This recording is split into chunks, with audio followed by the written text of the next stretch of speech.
This trip beyond the driveway took us to the Badlands National Park in South Dakota. Hey everyone! Beyond the Driveway has a lot of great adventures planned for this year.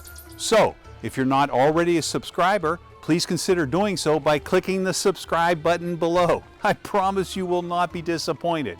All right, back to South Dakota. Let me tell you, there's not much going on when you drive through South Dakota. But that's what makes it so beautiful. Wide open landscape, blue skies, and big puffy clouds. What more could you ask for on a cross-country drive?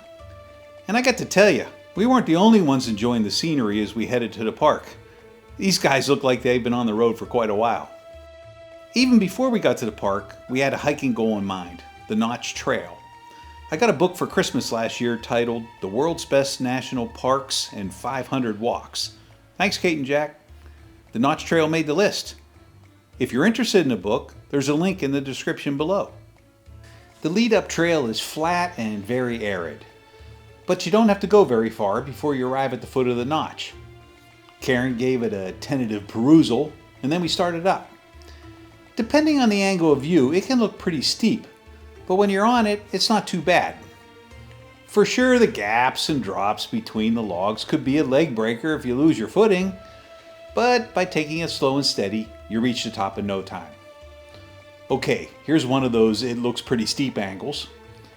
Nonetheless, Karen conquered it, and it was all smiles at the top.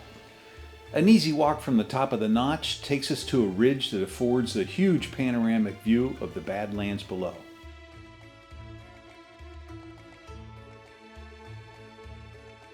Time to go and see more of the park. But first, back down the notch ladder. My legs were shaking the whole way down. That was much harder. I didn't realize I had to go back down. While we only had one day to visit, it was enough to find the beauty that's tucked into the barren landscape. It reminded me of the painted desert in Arizona. I'll bet the colors really come out at sunrise and sunset.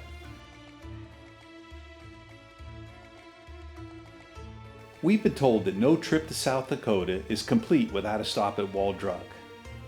I have to say we found it to be less interesting than advertised. Maybe it's more fun when it's packed with visitors. We'll catch it again the next time we pass through. Thanks for watching Beyond the Driveway. Don't forget to subscribe, and we'll see you on the road.